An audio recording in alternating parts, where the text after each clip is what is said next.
The dust settled on her father's handshake with Marcus Thornwell, and in that moment, Sarah Brennan knew her life had just been bartered away like a head of cattle at auction in the scorching summer heat of New Mexico Territory, 1878.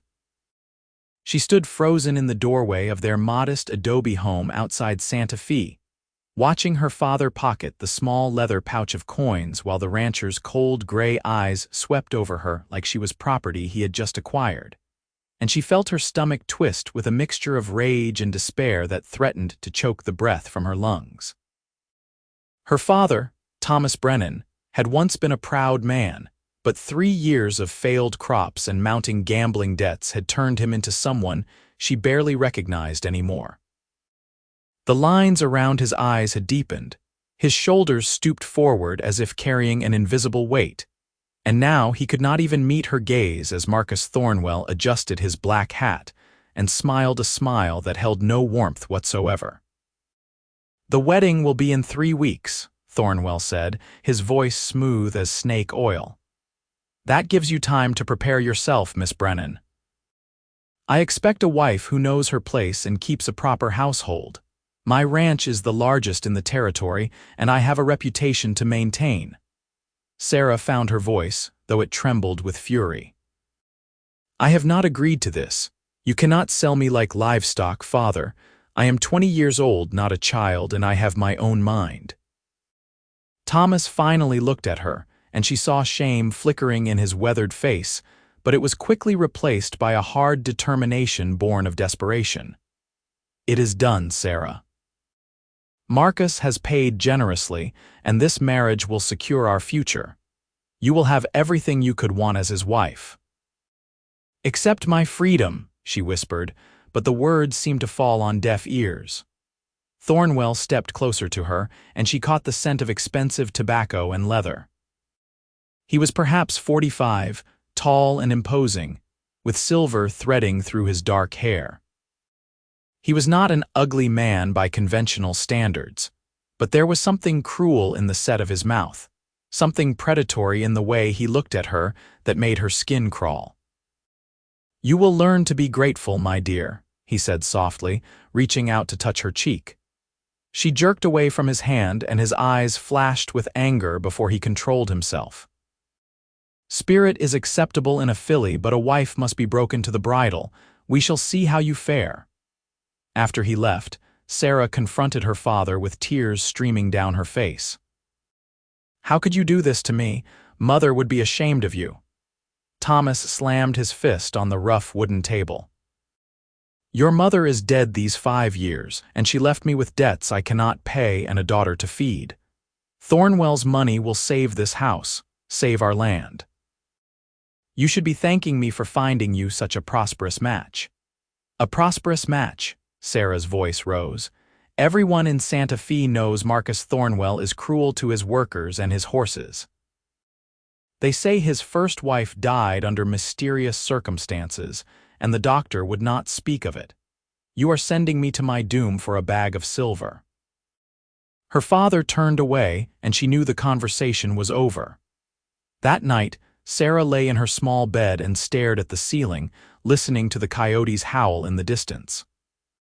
She thought of running away, but where would she go? She had no money, no relatives willing to take her in, and the desert was unforgiving to those who ventured into it unprepared. She felt trapped, caught in a snare with no escape, and the walls seemed to close in around her as the days passed. The first week crawled by like a death march. Thornwell visited 3 times, each visit more uncomfortable than the last. He brought her gifts, a silver mirror, an expensive shawl, a pair of fine leather gloves, but each gift felt like another chain binding her to him. He spoke of his ranch, of the house he had built, of the servants who would attend to her every need, but never once did he ask what she wanted or what she dreamed of. She was an acquisition, nothing more, a pretty thing to display and control. On the 8th day, Sarah was in the small market square in Santa Fe, selling the vegetables from their garden to earn a few coins, when she first saw him. He was tall, lean, and weathered by sun and wind, with dark hair that needed cutting and eyes the color of warm honey. He wore dusty trail clothes, a faded blue shirt and worn denim trousers, and his boots had seen considerable use. A gun belt hung low on his hips, but he carried himself with an easy confidence rather than the swagger of men trying to prove their toughness. He was looking at the horses tied outside the general store with the practiced eye of someone who knew good horseflesh when he saw it. Something made him turn, and his eyes met hers across the square. For a moment, time seemed to suspend itself, and Sarah felt a jolt of recognition, though she had never seen this man before in her life. He touched the brim of his hat in a polite gesture, and she quickly looked away, her cheeks flushing for reasons she could not quite name. She did not see him approach until he was standing before her makeshift vegetable stand, his shadow falling across the peppers and squash she had arranged. "Morning, miss," he said, and his voice was deep and soft, with a slight Texas drawl that spoke of wide open spaces. "Those tomatoes look mighty fine. How much for a dozen?" Sarah found her voice, though her heart was beating strangely fast. 20 cents for a dozen, sir." He smiled, and the expression transformed his face from merely handsome to something that made her breath catch. "That seems fair. I will take 2 dozen if you can spare them." Been riding for 3 days on hardtack and jerky, and the thought of fresh vegetables sounds like heaven right about now. As she counted out the tomatoes and wrapped them in brown paper, she felt his gaze on her, curious but respectful. "You are not from Santa Fe," she said, more to fill the silence than anything else. "No, ma'am. Name is Cole Garrett, from Texas originally, but I have been drifting for a spell. Thought I might find work on one of the ranches around here. I am good with horses, good with cattle, and I am not afraid of hard work." Before Sarah could respond, a harsh voice cut through the pleasant moment. "Sarah, what are you doing talking to strange men?" She looked up to see Marcus Thornwell striding across the square, his face dark with displeasure. Her stomach sank, and she saw Cole's posture shift subtly, his body tensing as he assessed the approaching man with the instincts of someone accustomed to potential danger. "I am conducting business, Mr. Thornwell," Sarah said, forcing herself to keep her voice steady. "This gentleman was purchasing vegetables." Thornwell reached them and placed a possessive hand on Sarah's shoulder, his fingers digging in just hard enough to hurt without being obvious. "This is my betrothed," he said to Cole, his tone dismissive. "Sarah, you should not be out here alone. It is not proper for a woman of your soon-to-be station."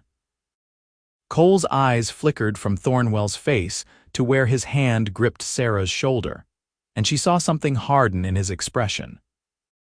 "Congratulations on your upcoming marriage," he said, but his tone was neutral, carefully polite.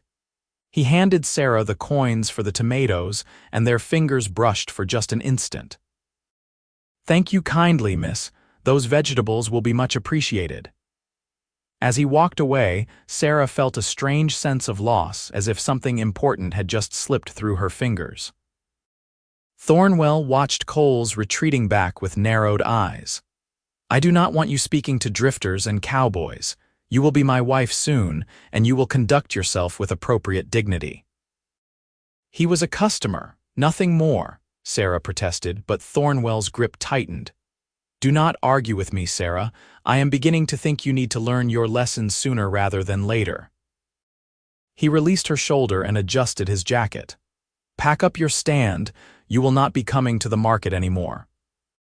It is beneath the wife of Marcus Thornwell to peddle vegetables like a common peasant. After he left, Sarah stood trembling with frustration and anger, and also with something else she could not quite name. She found herself thinking of Cole Garrett's kind eyes and respectful manner, so different from Thornwell's cold possessiveness. She wondered where he had gone, if she would ever see him again, and then scolded herself for such foolish thoughts. She was spoken for, trapped in an agreement she had no power to break, and dreaming of handsome strangers would only make her situation more painful. But fate, it seemed, had other plans. 2 days later, Sarah was drawing water from the well behind their house when she heard the sound of horses approaching. She looked up to see her father talking with Cole Garrett in the front yard, and her heart gave an unexpected leap. She moved closer, staying in the shadows of the house, and listened to their conversation. "I am looking for work," Cole was saying. "I heard you might need help with the harvest and repairing the irrigation ditches. I am willing to work for fair wages and a place to sleep." Thomas rubbed his jaw, considering. "I have no money to pay hired help. The harvest will barely cover what I owe as it is." "I will work for meals and shelter for now," Cole offered. "Once the harvest is in and you sell your crops, you can pay me then. I am not looking to get rich, just to earn an honest living." Sarah could see her father wavering, and she found herself holding her breath, hoping he would agree. Finally, Thomas nodded. "All right, Mr. Garrett. You can stay in the barn and take your meals with us. Work starts at dawn." Over the next week, Cole became a fixture around their small homestead. He worked with tireless energy, repairing fences, clearing irrigation ditches, and preparing the fields for harvest. Sarah found excuses to bring him water and food throughout the day, and they would talk in brief snatches of conversation that left her wanting more.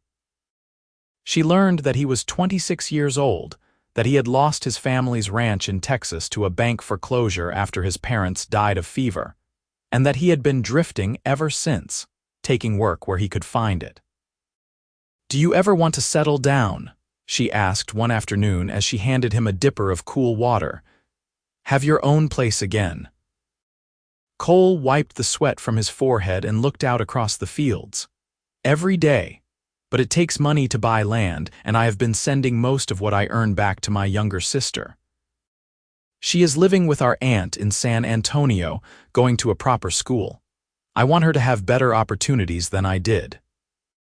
The tenderness in his voice when he spoke of his sister made Sarah's heart ache.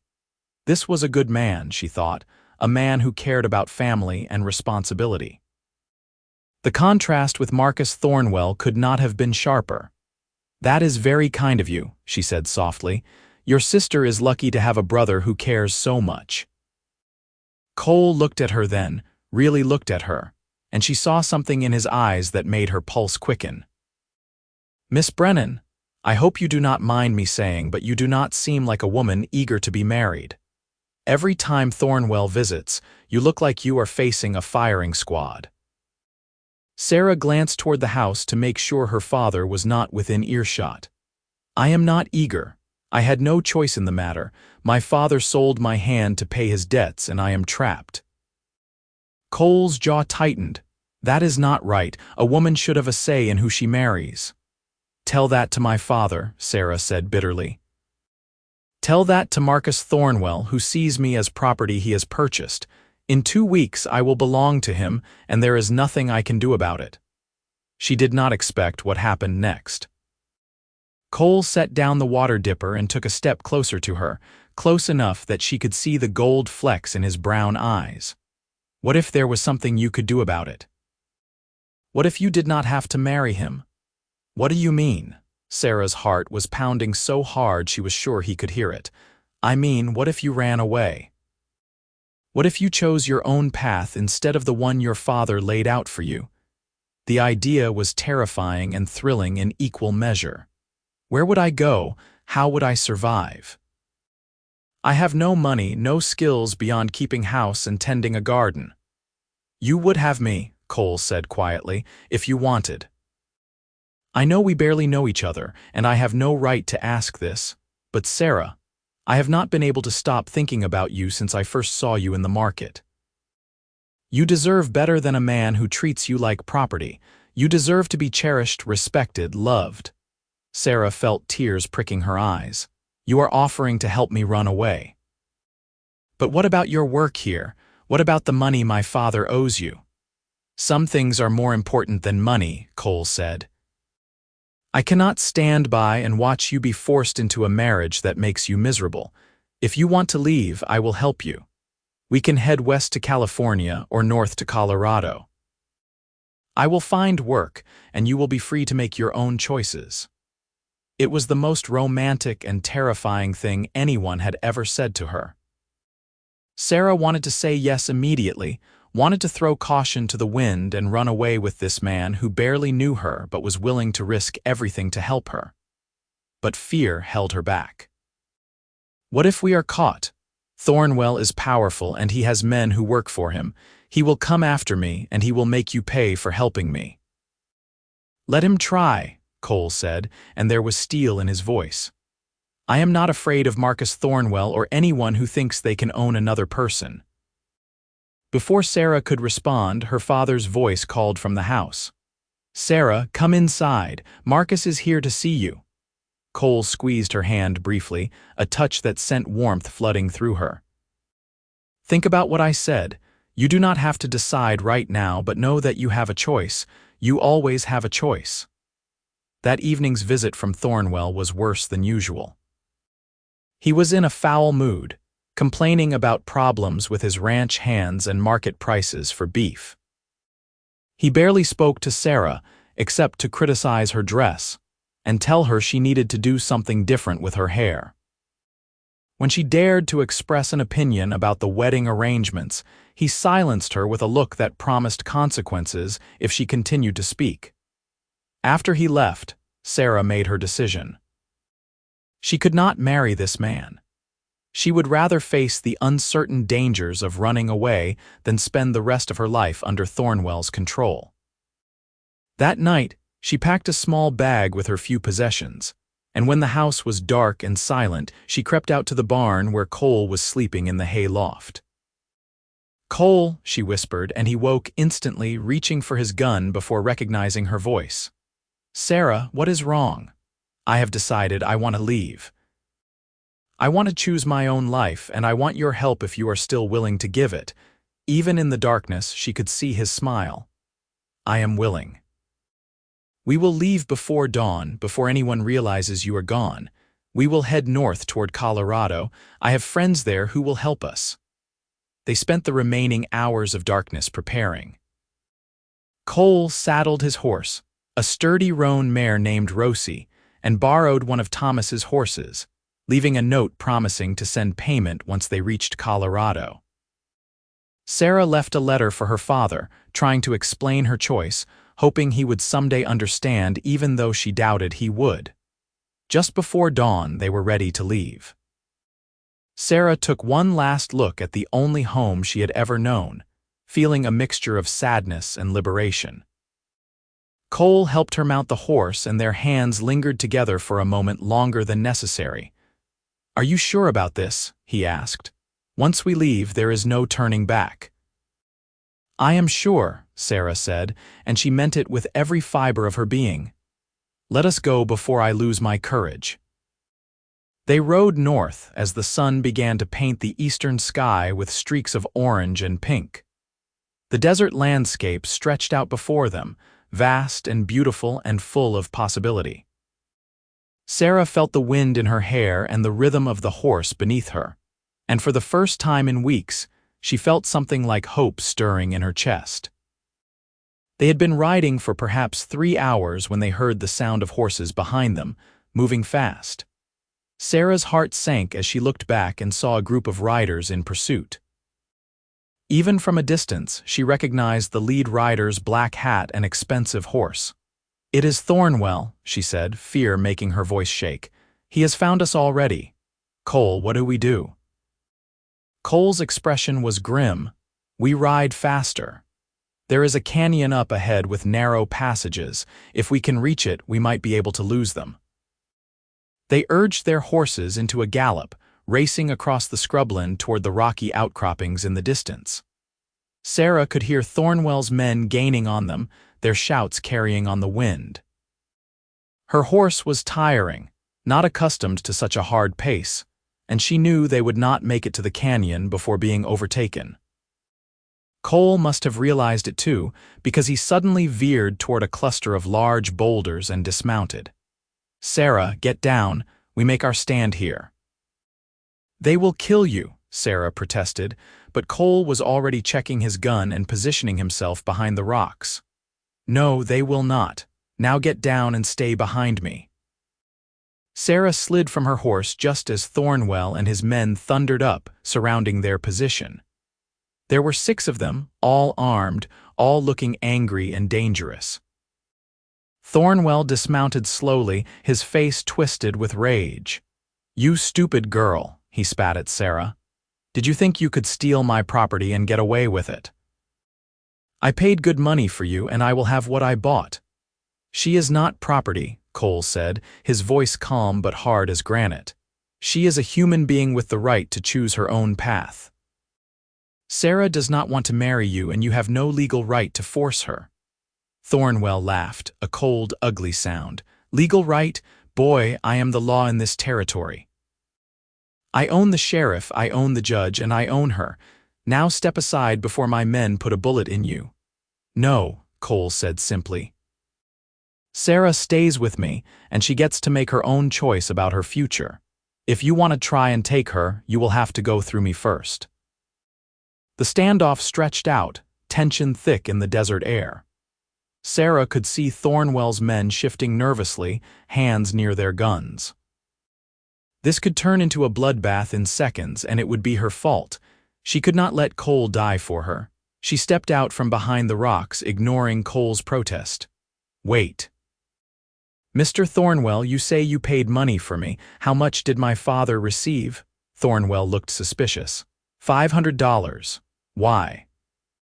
If someone repaid you that money, would you consider the debt settled? Would you leave me alone?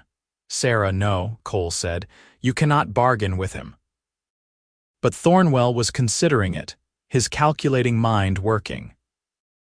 If I received my money back, plus another $500 for my trouble and the insult to my reputation, I might be persuaded to let you go. But where would a drifting cowboy get $1,000? Before Cole could respond, another voice rang out across the desert. Perhaps I can be of assistance in this matter.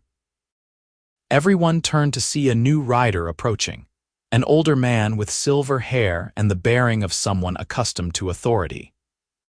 He was well-dressed, riding a magnificent black stallion, and as he drew closer, Sarah saw Cole's face register surprise and something like relief. "Judge Markham," Cole said. "What are you doing out here?" The judge dismounted with practiced ease. "I was in Santa Fe visiting my daughter when I heard about a young woman being sold into marriage against her will. It offended my sense of justice, so I decided to investigate. Mr. Thornwell, I believe we have met before, have we not?" Thornwell's confident demeanor faltered slightly. "Judge, I did not expect to see you here." "I imagine not," Markham said dryly. "Now let me make sure I understand the situation correctly. You paid a father for the right to marry his daughter despite the young lady's objections. Is that accurate?" "It is a legal contract," Thornwell protested. "Her father agreed to the arrangement." "Ah, but did the young lady agree?" "Because under territorial law, a woman of legal age cannot be forced into marriage without her consent, regardless of any financial arrangements between her father and a prospective husband. Any such contract would be void and unenforceable." Thornwell's face reddened. "Everyone knows she agreed. Her father spoke for her." "I did not agree," Sarah said firmly, finding her voice and her courage. "I told both my father and Mr. Thornwell that I did not wish to marry. I was never asked for my consent, only informed of the arrangement." Judge Markham nodded. "There you have it. Mr. Thornwell, your contract is worthless. The young lady owes you nothing, and you have no claim on her whatsoever." "This is ridiculous," Thornwell snarled. "I will not be cheated by some drifter and a rebellious girl. Men, take her." But before his men could move, Judge Markham raised his hand. "I would strongly advise against that course of action, gentlemen. I have 3 federal marshals waiting just over that ridge, and they will be very interested in any attempts to kidnap a young woman against her will. Furthermore, Mr. Thornwell, I have been conducting some inquiries into your affairs, and I have discovered several irregularities regarding your land claims and your treatment of workers. Unless you wish to face a formal investigation, I suggest you accept the dissolution of this spurious marriage contract and return to your ranch. The threat hung in the air like a blade. Thornwell looked from the judge to his men, clearly calculating his options. Finally, his shoulders slumped in defeat. "This is not over," he said to Sarah, but the words lacked conviction. "You will regret this choice." "I doubt that very much," Sarah replied, and felt a fierce pride in her own bravery. Thornwell and his men rode away, and Sarah felt as if an enormous weight had been lifted from her shoulders. She turned to Judge Markham with tears of gratitude in her eyes. "Thank you, sir. You saved my life, or at least my future." The judge smiled kindly. "Thank young Cole here. He sent word to me 3 days ago about your situation and asked for my help. I came as quickly as I could." Sarah looked at Cole in amazement. "You knew the judge. Why did you not tell me?" Cole looked slightly embarrassed. "I did not want to give you false hope in case he could not come. Judge Markham presided over my father's estate after he died and made sure my sister was taken care of. I knew if anyone could help us, it would be him." "You are a good man, Cole Garrett," the judge said, clapping him on the shoulder. "And you, Miss Brennan, are a brave woman for standing up for yourself. Now, what will you do?" "You are free to make your own choices." Sarah looked at Cole, this man who had risked everything to help her, who had believed in her right to choose her own path. She thought of the past weeks, the way her heart had lightened whenever he was near, the way he looked at her with respect and something deeper, something that made her feel alive and valued and seen. "I would like to go to Colorado with Cole if he will still have me," she said softly. "Not as his wife, not yet. We barely know each other, and I need time to be my own person before I belong to anyone. But I would like the chance to know him better, to see if what I feel is real and lasting." Cole's face broke into a wide smile. "I would like nothing better. We will take it slow, Sarah. You have all the time in the world to figure out what you want." Judge Markham nodded approvingly. "A wise decision. I will send word to your father explaining the situation and the legal status of Thornwell's claim. He may not understand right away, but perhaps in time he will come to respect your courage. Now, I suggest you both get moving before Thornwell decides to cause more trouble. Head north to Pueblo, Colorado. I have a friend there named Samuel Grant who runs a respectable boarding house. Tell him I sent you, and he will help you get established." They thanked the judge profusely, and then resumed their journey north, this time without fear of pursuit. As they rode through the changing landscape, leaving the desert behind and climbing into mountain foothills, Sarah felt as if she was shedding an old skin and becoming someone new. She was no longer defined by her father's debts or Thornwell's cruelty. She was simply Sarah, a woman choosing her own adventure. The journey to Colorado took 2 weeks of steady riding. They traveled through spectacular country, across high plains and through pine forests, over rushing rivers and past snow-capped peaks that took Sarah's breath away. Each night, Cole made camp and caught dinner while Sarah tended the fire and prepared what simple meals they could manage. They talked for hours about everything and nothing, learning each other's stories, sharing dreams and fears and hopes for the future. Sarah discovered that Cole had a dry sense of humor that could make her laugh even when she was tired and saddle-sore. He was unfailingly respectful, never pushing for more than she was willing to give, but she could see the way he looked at her when he thought she was not watching, and it made her heart flutter with anticipation. She was falling in love with him, slowly and surely, and the realization filled her with joy rather than fear. This was what love should feel like, she thought. Not the cold possession Thornwell had offered, but this warm, growing connection that made her feel more herself rather than less. They reached Pueblo in late September, when the aspen leaves were turning gold and the air held the crisp promise of coming winter. Samuel Grant's boarding house was a cheerful, well-kept establishment near the center of town, and the proprietor welcomed them warmly when they mentioned Judge Markham's name. "Any friend of the judge is a friend of mine," Samuel declared. He was a round, jovial man with a gray beard and twinkling eyes. "I have 2 rooms available. Clean sheets, good meals, and reasonable rates. You folks look like you have been on the trail for a while." Sarah gratefully accepted the offer of a room, and Cole took one as well. That first night sleeping in a real bed felt like the height of luxury after weeks of bedrolls on hard ground. The next morning, Cole went out to look for work while Sarah explored the town. Pueblo was larger than Santa Fe, bustling with miners, ranchers, and railroad workers. It had a rough edge, but also a sense of opportunity that excited her.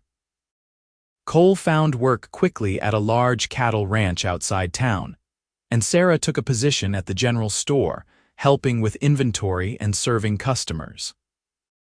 The store owner, a kind woman named Martha Henderson, took Sarah under her wing and taught her the business. For the first time in her life, Sarah was earning her own money, making her own decisions, and it was exhilarating. She and Cole settled into a comfortable routine.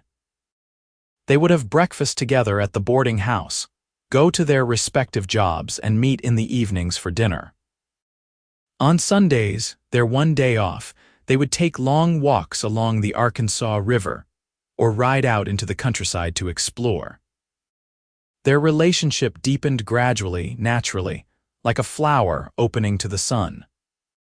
One Sunday in late October, Cole took Sarah to a particularly beautiful spot by the river where cottonwood trees provided shade, and the water ran clear over smooth stones. He had packed a picnic lunch, and they sat on a blanket eating sandwiches and watching the clouds drift by overhead. "Sarah," Cole said after a while, his tone serious, "I need to tell you something." She sat up, concerned by his expression. "What is it?" "I love you," he said simply. "I have loved you since the moment I first saw you in that market square, looking so beautiful and so sad. These past 2 months have been the happiest of my life, and I cannot imagine my future without you in it. But I want you to know that there is no pressure. You do not owe me anything just because I helped you escape from Thornwell. If you do not feel the same way, or if you need more time, I will wait. I will wait as long as it takes." Sarah felt tears streaming down her face, but they were happy tears. "Cole, you foolish man, I love you too. I have loved you for weeks now, but I was afraid to say it. Afraid that it was too soon, too fast, that I was confusing gratitude with love. But it is not gratitude I feel when I see you. It is joy. It is peace. It is this certainty deep in my bones that you are the person I am meant to spend my life with." Cole pulled her into his arms and kissed her, a kiss that was tender and passionate and full of promise. When they finally drew apart, both were breathless and smiling like fools. "Sarah Brennan, will you marry me?" Cole asked. "Not because anyone forced you, not because of money or obligation, but because you choose me and I choose you, and we want to build a life together." "Yes," Sarah said, laughing through her tears. "Yes, I will marry you, Cole Garrett. I choose you, I choose us. I choose this life we are building together." They were married in November, in a simple ceremony at the small church in Pueblo, with Samuel Grant and Martha Henderson standing as witnesses. Sarah wore a modest blue dress that Martha had helped her sew, and Cole wore his best clothes, his hair neatly combed and his eyes shining with happiness. When the preacher pronounced them husband and wife, Sarah felt as if her heart might burst with joy. This was what she had been meant for, not to be sold and controlled, but to love and be loved in return. They took a small house on the edge of town, nothing fancy but theirs, and Cole continued working at the ranch while Sarah kept her position at the store. They saved every penny they could, dreaming of the day when they could buy their own land and start their own ranch. Life was not always easy. The winters were harsh, the work was hard, and there were times when money was tight. But they faced every challenge together, and their love only grew stronger. In the spring of 1879, Sarah discovered she was expecting a child. The news filled them both with excitement and a little fear. They were still young, still establishing themselves, but Cole assured her that they would manage. "We will make it work," he said, his hand on her still flat stomach. "Our child will grow up knowing nothing but love and freedom." Their son was born in December of that year, during the first snowstorm of winter. They named him Thomas, after Sarah's father, a gesture of forgiveness that Sarah hoped would eventually lead to reconciliation. The baby was healthy and strong, with his father's dark hair and his mother's determined chin. Holding him for the first time, Sarah understood the depth of love in a way she never had before. This tiny person was entirely dependent on them, and she would do anything to protect him and give him a good life. Word reached them in early 1880 that Marcus Thornwell had been arrested on charges of land fraud and was awaiting trial. Judge Markham had made good on his implied threat and launched a full investigation into Thornwell's business dealings. The news brought Sarah a sense of vindication and closure. The man who had tried to own her was facing justice at last. A few months later, an unexpected letter arrived from Santa Fe. It was from her father, written in a shaky hand that suggested his health was declining. In the letter, Thomas Brennan apologized for his actions, admitting that his pride and desperation had clouded his judgment. He wrote that he had been wrong to try to sell her into marriage, that he understood why she had run away, and that he hoped someday she might find it in her heart to forgive him. He asked if he might meet his grandson, if only once, before he died. Sarah cried when she read the letter, all the old hurt and anger mixing with compassion and love for the flawed man who had raised her. She showed the letter to Cole, who put his arm around her shoulders. "What do you want to do?" he asked. "I want to go see him," Sarah said. "I want him to meet Thomas, and I want him to see that I am happy, that I made the right choice. Can we afford the trip?" "We will make it work," Cole said, just as he always did when something was important. They traveled to Santa Fe that summer, bringing baby Thomas with them.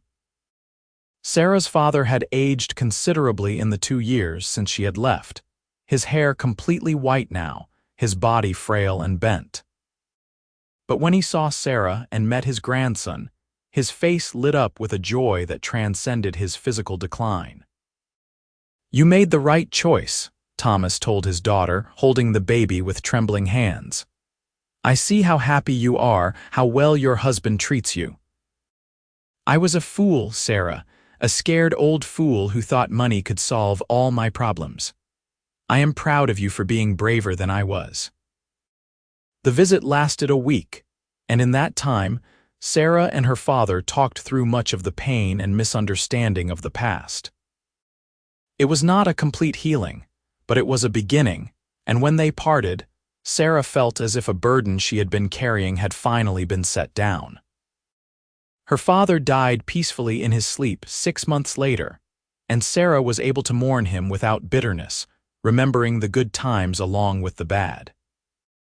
By 1882, Cole and Sarah had saved enough money to buy a small parcel of land outside Pueblo, 50 acres with a creek running through it and good grazing for cattle. It was not a large spread, but it was theirs, bought with their own hard work and determination. They built a modest house, a barn and corrals, and began building their herd. Cole was an excellent rancher, patient and knowledgeable, and Sarah proved to have a head for the business side of things, keeping meticulous records and negotiating favorable prices at market. Their second child, a daughter they named Emily, was born in 1883, followed by another son, William, in 1885. The house that had once seemed spacious now rang with the sounds of children's laughter and the chaos of family life. Sarah had never been happier. She had gone from being a possession to be bought and sold to being a woman with agency, a mother, a partner in building something lasting and meaningful. On their 5th wedding anniversary, Cole surprised her with a gift, a beautiful paint mare with kind eyes and a gentle disposition. "Her name is Freedom," Cole said, grinning at Sarah's delighted expression. "I thought you might appreciate the symbolism." Sarah threw her arms around his neck, laughing and crying at the same time. "You are the most wonderful man I have ever known, Cole Garrett. Have I told you recently that I love you?" "Not since this morning," Cole teased, pulling her close.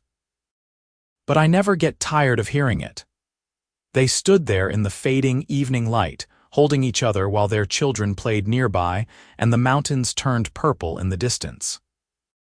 Sarah thought back to that desperate girl in Santa Fe who had believed she had no choices, no future beyond the one others had planned for her.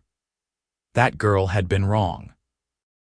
She had found the courage to choose her own path, and that choice had led her to a love deeper and richer than she had ever imagined possible. The years continued to pass in a blur of seasons and growth. The ranch prospered slowly but steadily. Cole's reputation as an honest, skilled rancher spread, and he was able to hire a few hands to help with the work. Sarah started a small vegetable garden that grew into something more substantial, and she sold her produce at the Pueblo market, coming full circle to where she and Cole had first met all those years ago. Their children grew healthy and strong, each with their own distinct personalities. Thomas, the eldest, was serious and thoughtful, already showing an aptitude for working with horses. Emily was spirited and adventurous, always getting into mischief and exploring places she should not. Little William was the baby, sweet-natured and content to follow his older siblings around. The house was always full of noise and activity, and Sarah treasured every chaotic, exhausting, wonderful moment. In 1888, Judge Markham came to visit, now retired and living with his daughter in Denver. He spent a week at their ranch, delighting in the changes he saw and the family Cole and Sarah had built. On his last evening, they sat on the porch watching the sunset while the children chased fireflies in the yard. "You two have done well," the judge said, his voice warm with approval. "Very well indeed. Sarah, you should be proud of the life you have made for yourself." "I am proud," Sarah said, reaching for Cole's hand, "but I could not have done it without help. Without Cole believing in me, without you standing up for my rights, I would be trapped in a miserable marriage to a cruel man. You both gave me the gift of choice, and I will never forget that." "You gave yourself the gift," Cole corrected gently. "You were brave enough to take the risk, to stand up for yourself even when it was terrifying. We just helped clear the path a little." Judge Markham raised his glass in a toast. To courage, to love, and to the rights of all people to choose their own destinies. May this country continue to move toward a future where no one is treated as property, where everyone has a voice and a choice. They clinked glasses and drank, and Sarah felt a profound gratitude for the life she had been able to build. It had not been easy, and there had been moments of struggle and doubt, but every challenge had been worth it for the family and home and love that surrounded her now. The years rolled on, bringing both joys and sorrows as life always does. Sarah's friendship with Martha Henderson deepened, and they often worked together on charitable projects in town, particularly advocating for women and children in difficult situations. Sarah never forgot what it felt like to be powerless, and she made it her mission to help others who found themselves trapped by circumstances or the cruelty of others. She quietly helped several young women escape abusive situations, providing them with resources and connections to start new lives. It became her passion, her way of paying forward the help she had received. Cole supported her work completely, often contributing money or offering jobs on their ranch to women who needed a fresh start. Their children grew up understanding that compassion and justice were not just abstract concepts but lived values, demonstrated daily in their parents' actions. In 1892, their youngest child and second daughter, Grace, was born, a surprise blessing that came when Sarah thought her childbearing years were behind her. Grace was a peaceful baby, content and observant, and she completed their family in a way that felt perfect and right. By the mid-1890s, the Garrett Ranch had become one of the most respected operations in the area, known not just for quality cattle but for the fair treatment of workers and the integrity of its owners. Cole had achieved his dream of owning land again, of building something lasting that he could pass on to his children. Sarah had found her voice and her purpose, becoming a respected member of the community and a quiet advocate for those without power. As the new century approached, Sarah and Cole would sometimes sit on their porch in the evening after the children were in bed and reflect on the strange and wonderful path their lives had taken. "Do you ever regret it?" Cole asked one night, "running away, choosing such an uncertain future?" Sarah laughed and snuggled closer to her husband. "Not for a single moment. You gave me the greatest gift anyone has ever given me. You told me I could choose for myself. That simple act of respect and belief changed everything." "You did the rest," Cole said, kissing the top of her head. "You had the courage to take the leap." "We did it together," Sarah corrected, "and we will keep doing it together whatever comes next."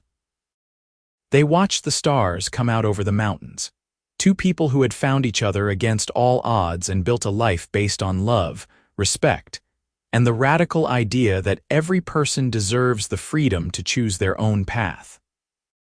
Their children slept safely in the house behind them, the cattle grazed peacefully in the pastures, and the future stretched out before them full of possibility. Sarah Brennan Garrett had started her journey as a young woman being sold like property, trapped and desperate. She had become a wife, a mother, a businesswoman, and an advocate. But most importantly, she had become herself, fully and completely, a woman who had chosen her own destiny and helped others do the same. And every day, when she looked at the life she and Cole had built together, she felt a profound gratitude for the cowboy who had ridden in and told her the simple, revolutionary truth: she could choose for herself.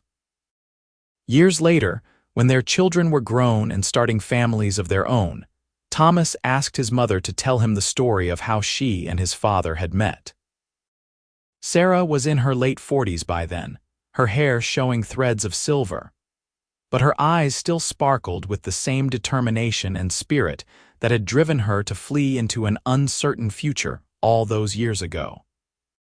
She told him everything: the desperation of her father's bargain, the cold cruelty of Marcus Thornwell, the moment Cole Garrett had appeared in her life like an answer to a prayer she had not known how to pray.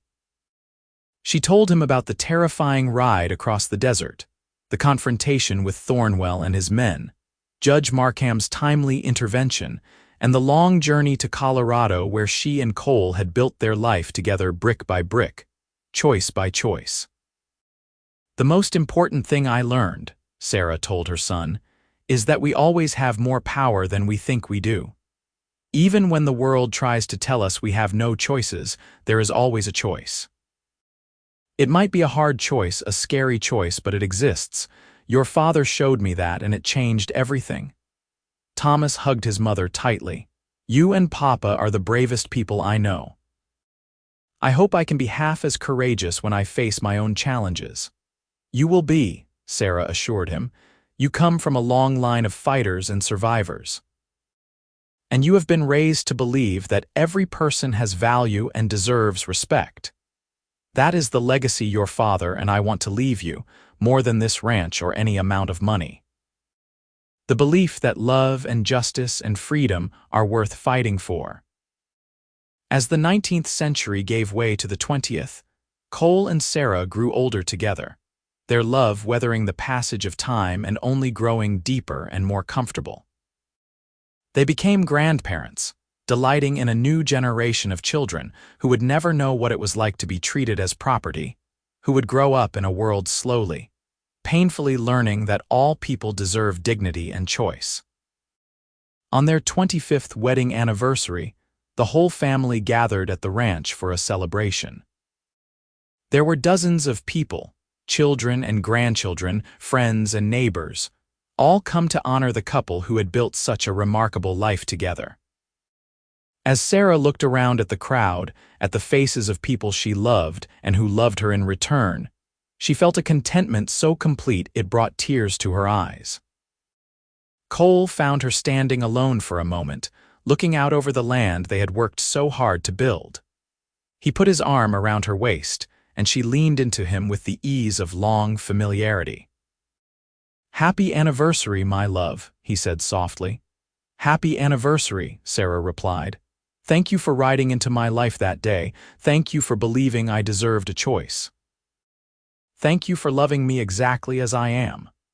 "Thank you for being brave enough to take it," Cole said.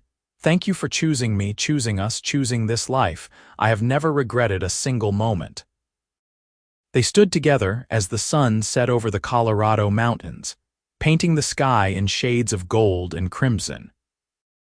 Behind them, their family laughed and celebrated, a testament to the power of love and choice and courage. Sarah Brennan had been sold like cattle, but she had refused to accept that fate. With the help of a good man and her own fierce determination, she had written her own story, and it was a story of freedom, love, and the unshakable belief that every person deserves to choose their own destiny. The years continued their steady march, bringing the inevitable changes that time always brings. Cole and Sarah eventually handed over the daily running of the ranch to Thomas and his wife, though they remained active and involved well into their 60s. They took pleasure in watching their children succeed, in helping raise their grandchildren, in the quiet routines of a life well lived. When Cole passed away peacefully in his sleep at the age of 72, Sarah mourned deeply, but without bitterness. They had been granted 46 years together, 46 years of partnership and love and shared purpose. She knew how rare and precious that was, and she held the memories close to her heart like treasures. Sarah lived another 8 years after Cole's death, remaining sharp and active until the very end. She continued her advocacy work, wrote letters to politicians arguing for women's rights, and never stopped telling her story to anyone who would listen. She wanted the world to know that one act of courage, one moment of choosing yourself, could change everything. She died in the spring of 1920, surrounded by her children and grandchildren in the house she and Cole had built with their own hands. Her last words were simple and profound. "I chose well. I chose love, I chose freedom, and I would do it all again." Sarah Brennan Garrett was buried next to her beloved Cole on a hillside overlooking the ranch they had built together, with a view of the mountains stretching endlessly toward the horizon. The stone marker reads simply, "Beloved wife, mother, grandmother, and friend, she chose her own path and helped others do the same." Her legacy lived on in the lives she had touched, in the women she had helped escape difficult situations, in the values she had instilled in her children and grandchildren. Most of all, it lived on in the simple, powerful truth she had embodied every day of her life after that desperate flight across the New Mexico desert. That every person, regardless of gender or circumstance, deserves the fundamental right to choose their own destiny, and that sometimes the most radical act of courage is simply insisting on that right when the world tries to deny it. The story of how a young woman refused to be sold, how a cowboy rode in and told her she could choose for herself, and how they built a life together based on love and mutual respect became a family legend, passed down through generations. It was a reminder that even in the hardest times, even when the odds seem insurmountable, courage and love can triumph. and that the greatest gift we can give another person is the belief in their right to choose their own path.